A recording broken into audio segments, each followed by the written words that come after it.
Valendo. E aí, bom dia pessoal, bom dia Esther, a gente Oi, tá, gente. a gente tá junto aí de novo para mais uma aula. É, a Esther estava falando aqui agora que o exercício que picou da aula passada nós vamos colocar num aulão de exercício aí para dessa semana que vem, vai juntar muita coisa e aí vocês ficam com as aulas que já passaram para revisar o conteúdo.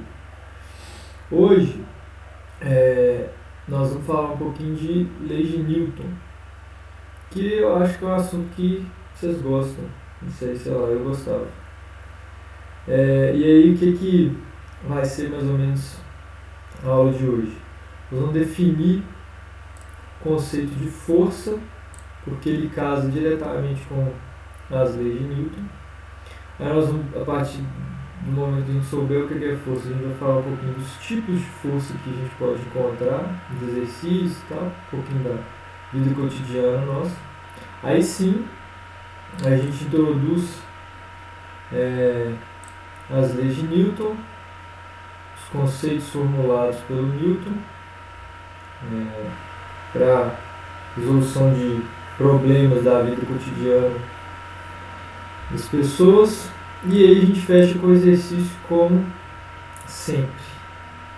Então, vamos começar. Então, o que é força, assim? Aí, você colocou Darth Vader. Tem vários tipos de força, né? Tem uma força que as mulheres têm de superação, outras pessoas também têm, mas as mulheres têm mais, eu acho. E, mas aqui a gente está falando de força, conceito físico mesmo. E aí, qual que é esse conceito? O conceito de força é qualquer agente externo que modifica o movimento de um corpo ou causa movimento, né, se ele estiver parado, de um corpo que não esteja sob a ação de forças inicialmente, ou ele causa deformação no corpo físico. Então, por exemplo, se você empurra uma mesa, você está exercendo uma força sobre aquela mesa. Se você amassa uma latinha também.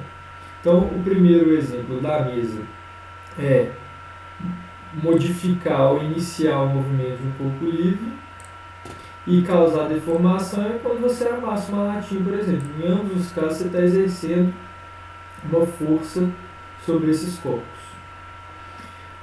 Então, assim como eu já tinha dado exemplo, as forças estão relacionadas às ações, né, de puxar, empurrar, deslocar, amassar, entre outras situações. Né? E aí o que acontece? De maneira lógica, a gente já pode perceber que as forças são grandezas vetoriais.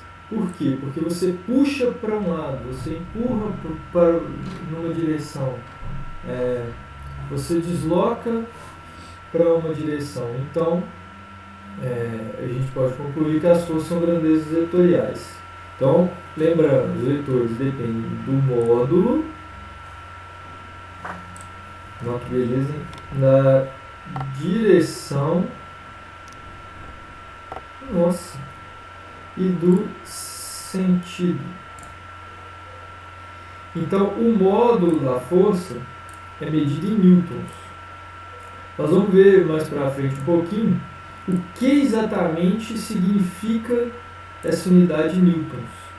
Mas é uma unidade, obviamente, foi dada em homenagem ao Newton, que foi um grande estudioso da origem, de como é que a gente calcula e trabalha com as forças, com grandezas vetoriais. Dando seguimento. Então vamos lá. Os tipos de força básicos assim, que a gente vai se deparar muitas vezes nos exercícios e tal. Então a gente tem força-peso, que é a força-peso? Força provocada pela gravidade, que é uma aceleração. A gente viu isso lá na segunda ou terceira aula, não me lembro bem. Mas a gente viu que a gravidade é uma aceleração. E essa força-peso, então, é provocada pela gravidade, que faz com que objetos estejam presos, né, de certa forma, à Terra. Na verdade, quer dizer que eles sejam atraídos pela Terra. Então, é aquilo que todo mundo já comprovou na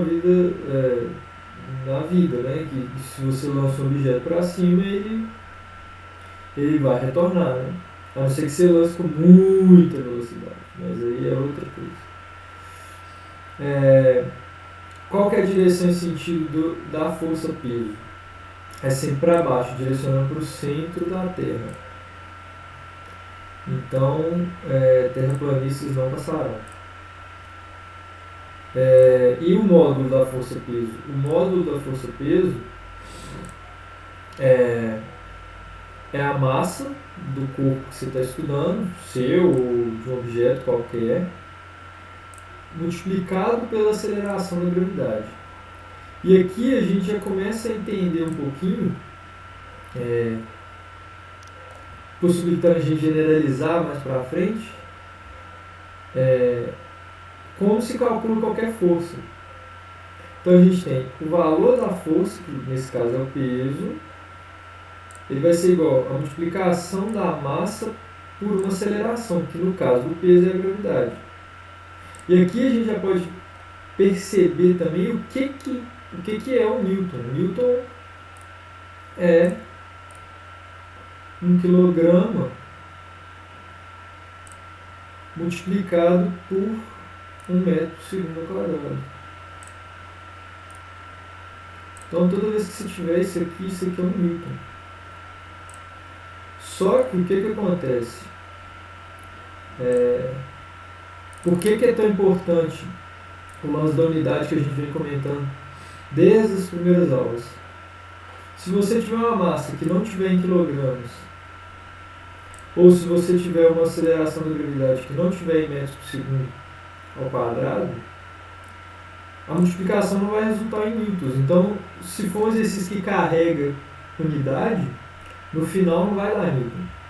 Então vocês têm que ficar atentos com essa questão de unidade. Mais uma vez, vale a pena dar essa ênfase. Só uma coisa antes Pode também sobre massa, é que é muito comum confundir massa e peso. Mas na real, assim, igual a gente falou aqui, são coisas muito diferentes. Tá? A massa é uma unidade medida em quilogramas ou outras unidades, gramas e tal, nessa linha. E o peso, ele é a força. Então, medida em newtons e tal, só tomar cuidado para não confundir essas duas coisas. É isso aí. E aí é o seguinte, quando as pessoas te perguntam o seu peso, na verdade elas querem dizer a massa, né? Só que aí é uma coisa que virou da cultura nossa de responder a massa em quilogramas. Então, aproveita e pergunta aí para os pais de vocês, para os amigos, qual que é a massa deles, vamos ver o que eles vão responder. Provavelmente eles não vão entender a pergunta. Bom, outra coisa, voltando um pouquinho, eu falei que a direção e sentido da força-peso sempre apontando para o centro da Terra. Então, o que isso vai significar na hora de resolver os exercícios? Que o ângulo formado, inicialmente, né? Que o ângulo formado quando você joga um corpo para cima e a superfície da Terra é de 90 graus. Isso aqui talvez vai nos ajudar muito lá na frente. Então, isso aqui vale a pena lembrar. Continuando, outro tipo de força que vai aparecer algumas vezes na resolução dos exercícios. Força normal. O que é a força normal? A força normal nada mais é do que uma reação à força-peso.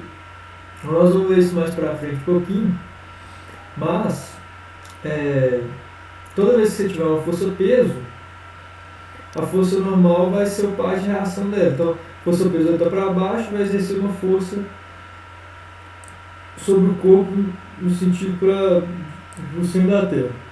E a força normal vai ser no sentido contrário dessa força-peso, a não ser que a gente tenha um plano inclinado, porque a força normal ela sempre vai ser exercida com relação à superfície. Aqui ficou ruim porque está vermelho, mas a força normal sempre vai ser relacionada à superfície. Se a gente está no plano horizontal, então ela vai ter só direção em sentido contrários à força-peso. Quando a gente está no plano inclinado, como ela tem esse caráter da superfície, a gente vai ter um ângulo associado aqui. Vamos chamar de alfa esse ângulo aqui. Vai ter um ângulo associado aqui, mas o peso está aqui, ó. O peso está aqui para baixo. Então, aí a direção em sentido dessas duas forças não fica o mesmo, o contrário, né, um do outro. Fica um pouquinho diferente do contrário. Vai ter um ângulo e a gente vai ter que levar em consideração esse ângulo na hora de determinar a força normal. Lembrando que essas forças, se tiver tudo direitinho aqui, não tiver em movimento, mas essas forças exercem uma situação de tentativa de deixar o corpo em equilíbrio. O que significa esse equilíbrio a gente vai falar mais para frente, mas é basicamente que ele esteja parado ou com velocidade constante, mas a gente vai chegar nisso aí. Então aqui, mais uma vez, para ressaltar, a direção em sentido da força normal é sempre perpendicular à superfície, enquanto a força-peso é sempre no sentido do centro da Terra. Então ele sempre vai sempre fazer um ângulo de 90 graus, que é aquilo que eu tinha falado, com a superfície. Alguma coisa, Sté? Não, de boa. Beleza, então vamos lá. Outra força importante, que essa aqui, além de ser muito importante com relação aos exercícios, ela é muito importante também no nosso dia a dia, que é a força de atrito. Então essa força, ela é uma força que se opõe ao movimento de objetos que estão sob a ação de uma força motriz, né? Uma força que vai dar origem a esse movimento. Então, quando é muito claro esse tipo de situação, se a gente parar para pensar nas coisas que acontecem no nosso cotidiano. A gente está empurrando uma cadeira ou uma mesa e aí a gente percebe que tem uma resistência a esse movimento que a gente está induzindo na cadeira ou na mesa.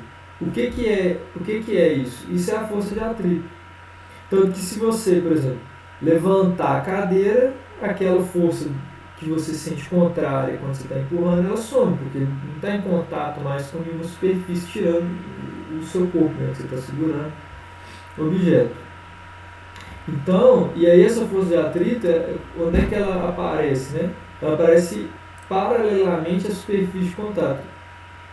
E em sentido contrário à força aplicada sobre o corpo, que é aquilo que eu estou falando, uma força que resiste ao movimento que você está tentando induzir. E ela aparece em diversas outras situações também. E aí, por que ela existe assim, na verdade? A gente deu uma olhada aqui nessa ampliação aqui, ó. Todas as superfícies que a gente tem contato, do chão, de qualquer coisa, elas não são perfeitamente lisas. Elas têm uma coisa chamada rugosidade, que são essas imperfeições. E a partir do momento da tentativa de contato entre essas imperfeições de objetos diferentes, isso vai gerar uma força, que é a força de atrito. E ela tem uma correlação direta com a força peso e com a força normal. E a gente vai ver por quê. Beleza?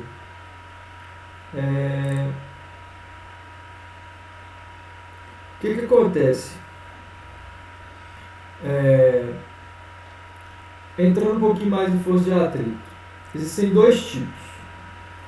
Força de atrito estático, que significa que está parado, estático quer dizer que está parado, então é uma força que resiste ao início do movimento. Então, quando você começa a empurrar a mesa, você precisa fazer uma força num nível que você vença a força de atrito estático. O que significa? Que a força de atrito estático, de tentar fazer o corpo ficar parado, tem que ser menor do que a força que você está fazendo, senão ele vai continuar parado. E essa força de atrito estático é igual a um coeficiente, chama μ, que é o coeficiente de atrito estático, vezes a força normal. E aí, quando a gente está falando de um corpo na horizontal, a gente sabe o seguinte, que o peso está para baixo aqui, 90 graus, meus desenhos são ótimos, aqui está o peso, e a força normal está no sentido contrário dessa força-peso. Só que, nesse tipo de situação, a gente sabe mais. Como ele está em equilíbrio estático, ele não está em movimento, a gente sabe que a força-peso ela é igual à força normal para esse caso. Para esse caso específico, eu posso falar isso aqui. Então, em casos específicos como esse, aqui você pode colocar a força-peso. Isso não é sempre que acontece, não. Muitas vezes não acontece, porque vai ter ângulo. Mas se você puder falar que está no horizontal, então a força de atrito estático vai ser esse coeficiente de atrito estático, que depende da superfície, depende de um monte de outras situações. Mas isso aqui é dado nos exercícios. Vezes a força normal. Beleza? E o segundo tipo de força de atrito, qual que é? Só um segundo, só uma observação Peraí, deixa eu sobre o voltar. atrito estático. Voltei, vai. O atrito estático, ele, como você está falando pelo nome, né, ele é parado, igual o Thiago falou, quando o objeto não está se movimentando. E esse cálculo que a gente faz da força de atrito estático, ele é a força de atrito estático máximo. Que é tipo assim, até quando eu posso exercer uma força para movimentar esse objeto, até quando eu vou poder ter um atrito que vai continuar deixando esse objeto parado, até quando vai surgir uma força de atrito no sentido contrário à força que eu estou aplicando para deixar parado. Se eu fizer uma força maior do que esse atrito estático, então o objeto vai entrar em movimento. Então essa observação mesmo, que tipo assim, essa força, ela chega até um valor máximo. Isso, e aí é calculado o valor máximo, né? À medida que esse valor é crescendo, a gente não entra nessa parte. Bom, e aí a outra força de atrito que existe assim, para os exercícios, né? É a força de atrito cinético. Então, lembra que a gente falou que cinemática é o estudo do movimento? Então, atrito cinético, essa palavra que é muito parecida com cinemático, inclusive as duas têm a mesma origem. Então, força de atrito cinético significa que é a força de atrito durante o movimento. E aí, como a Esther brilhantemente colocou nesse slide aqui, a gente tem a força de atrito estático no repouso, que significa estar parado, e a gente tem a atrito cinético relacionada ao movimento. E aí, o que acontece? A força de atrito cinético, a fórmula é idêntica, né? Aparentemente. Mas, tem um porém, esse coeficiente aqui não é o mesmo de antes. Esse coeficiente aqui é o coeficiente de atrito cinético. Então é um coeficiente diferente. Ele também depende do tipo de superfície, do tipo de material e tudo mais, mas ele tem um valor diferente do coeficiente de atrito estático. E aí, mais uma vez, a gente vê a força normal, que nesse exemplo aqui, Mais uma vez acontece aquilo que eu tinha falado. A gente tem a força peso. E como ele está na horizontal, a gente tem a força normal para cima. E aí o que a gente pode falar aqui? Ó? Mas está em movimento. Ele tem uma força que está exercendo esse movimento. Sim, mas essa força ela está na horizontal. A força que está exercendo o movimento está na horizontal. Na vertical, a gente tem o que a gente chama de equilíbrio de forças. O que significa o equilíbrio de forças? Que o N, a força normal, é igual à força peso. Então aqui nesse caso especificamente, de novo, a gente pode substituir aqui direto pela força peso. Mas se tiver ângulo? Não, se tiver ângulo não pode. Aí a gente vai ter que ver como é que é feito. Bom, continuando, agora sim, a gente vai para as leis de Newton. Alguns conceitos de lei de Newton, algumas pinceladas já foram sendo jogadas aí ao longo desses slides, mas como é que funciona isso direitinho? Newton formulou 3 leis e essas 3 vão ajudar a gente muito na resolução do exercício. Então, vamos lá para a primeira. Quer dizer, ainda não. Mas, o que acontece nas leis de Newton? O corpo ele vai ter que estar sujeito a forças, né, para a gente ter alguma coisa para analisar. E o que seria a força resultante? Seria a soma de todas as forças no corpo. Beleza. E aí, como é que a gente soma essas forças? A gente soma o módulo, basicamente. Tudo em Newton, lembrando que a unidade é Newton, não confundir com força normal. Newton, unidade. Uma coisa é força, uma coisa é uma força, outra coisa é a unidade dessa força. Bom, só que a gente soma as forças que estão na mesma direção. E aí, se tiver esse sentido oposto, a gente subtrai uma da outra. Elas têm sinal contrário, sinal oposto. Beleza? Só que tem umas outras situações. Por exemplo, a gente vê uma com ângulo e a outra na horizontal aqui. Como que faz isso? Aí a gente tem que ir lá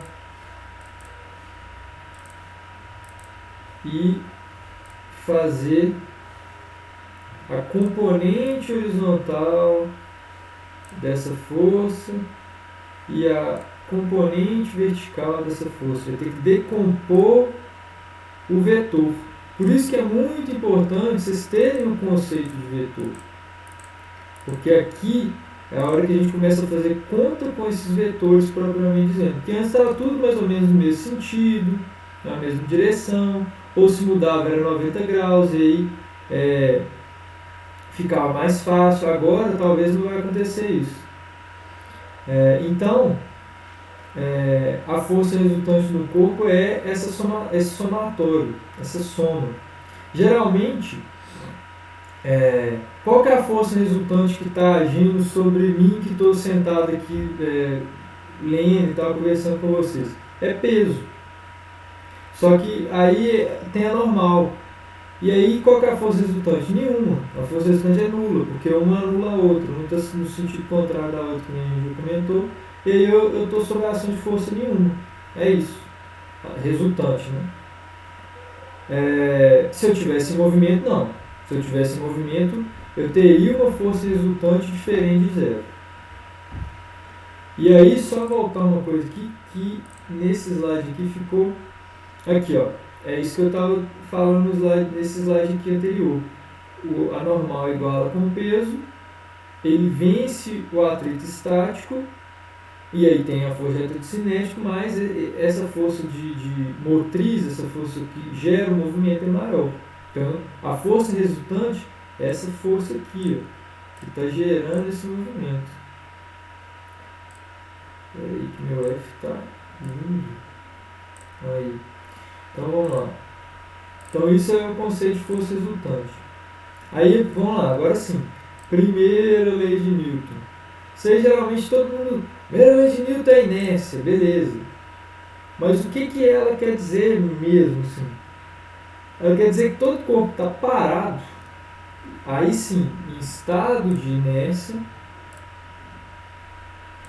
ou em movimento retilíneo uniforme, por isso que é importante a gente ver cinemática antes, MRU, possui o somatório das forças agindo sobre ele igual a zero. Agora, beleza. Agora eu vou traduzir um trem mais simples.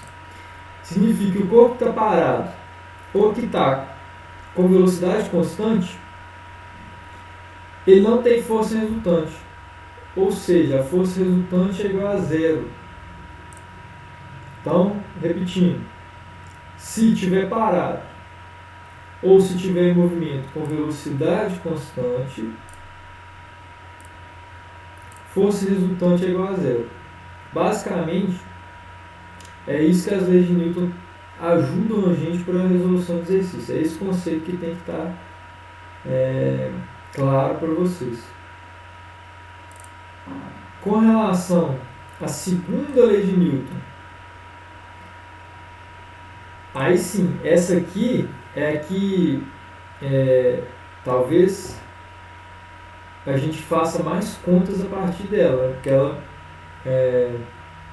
ela basicamente resulta numa fórmula. Mas o que ela diz, né? Que todo corpo que possui aceleração, a força vai ter uma força resultante e ela vai ser dada por essa fórmula aqui. E aí, lembra lá que eu falei da força-peso? Que aqui, ó, na força-peso, o que a gente tinha? A gente tinha gravidade e aqui a gente tinha o peso. Mas a massa e o igual estavam lá, igualzinho. Aquela fórmula da força-peso, ela na verdade, ela vem daqui. Ela vem desse conceito de que a força é igual a massa vezes a aceleração. No caso do peso, vai ser a própria massa vezes a aceleração da gravidade. E aí, quando a gente fala que tem uma aceleração, o que isso vai impactar com relação ao movimento que esse corpo vai descrever? Ele vai ser, por exemplo, um movimento retilíneo uniformemente variado, que a gente também já viu. Mais uma vez, a importância de ter visto a cinemática. E aí, a Esther aqui, ó, brilhantemente deixou para a gente as unidades. Então, mais uma vez, a força resultante ela vai ser dada em newtons ou em quilogramas vezes metro por segundo ao quadrado. Mas a unidade geralmente vai vir nos exercícios, vai ser newton. E aí a gente tem que lembrar que a massa tem que estar em quilogramas e que a aceleração vai ter que estar em metros por segundo ao quadrado. Então essa é a segunda lei. E finalmente, a terceira lei, e aí ela casa muito com alguns exemplos que eu já fui dando ao longo da aula. A terceira lei recebe o nome de lei da ação e reação. Com certeza vocês já escutaram isso na vida de vocês. São conceitos muito comuns e que a gente propaga no dia a dia. Essa lei diz que todas as forças surgem aos pares. Ao aplicarmos uma força sobre um corpo, a ação, então iniciativa, né? Recebemos desse corpo a mesma força de reação, com o mesmo módulo e na mesma direção, porém no sentido oposto. E aí, qual que é o exemplo mais claro do que eu já falei até agora? O peso com a normal. O peso é a ação, está lá para baixo, e vou fazer um bloquinho porque força em nada não faz sentido. E a superfície também é importante. E a normal está lá para cima, com o mesmo módulo, na mesma direção, porém em sentido contrário. Vamos ver os outros exemplos que estão aqui. Pé do jogador exerce uma força que atua sobre a bola. Beleza. Ao mesmo tempo, a bola exerce sobre o pé do jogador outra força de reação, de mesma intensidade. Só que o que acontece? Isso não significa que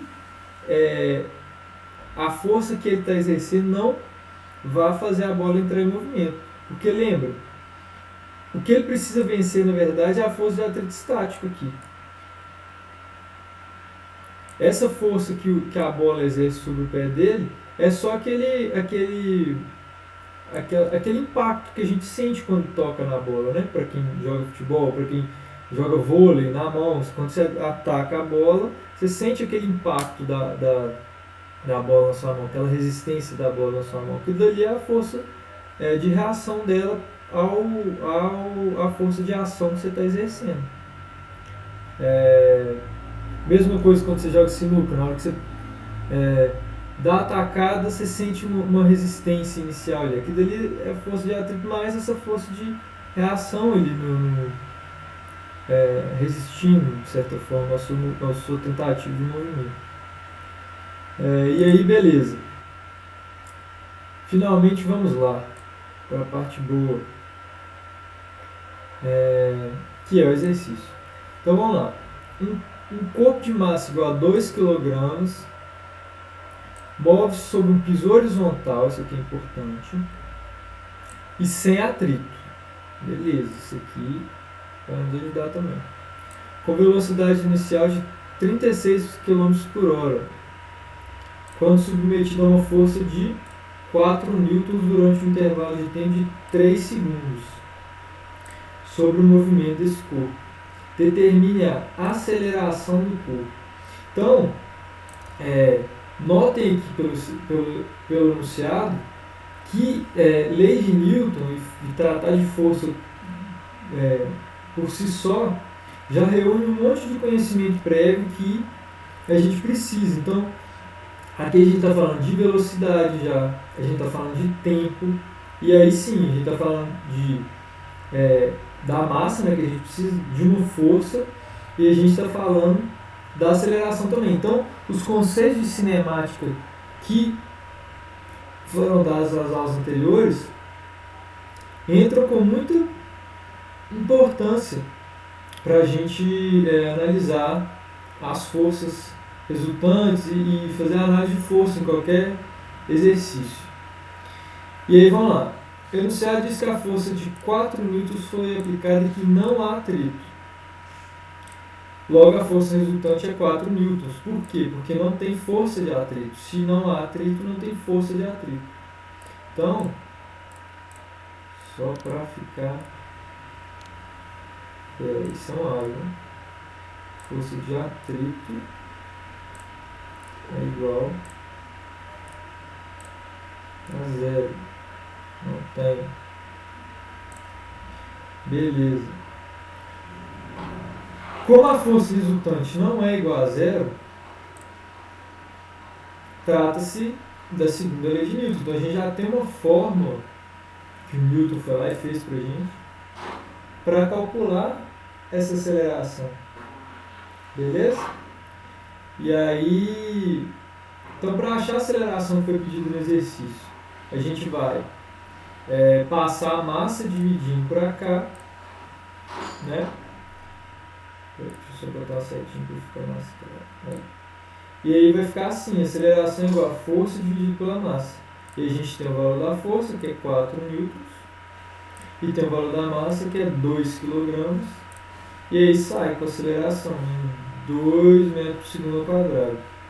Ah, mas e a velocidade? Pode ser que o exercício te dê algumas informações só para te confundir, ou para te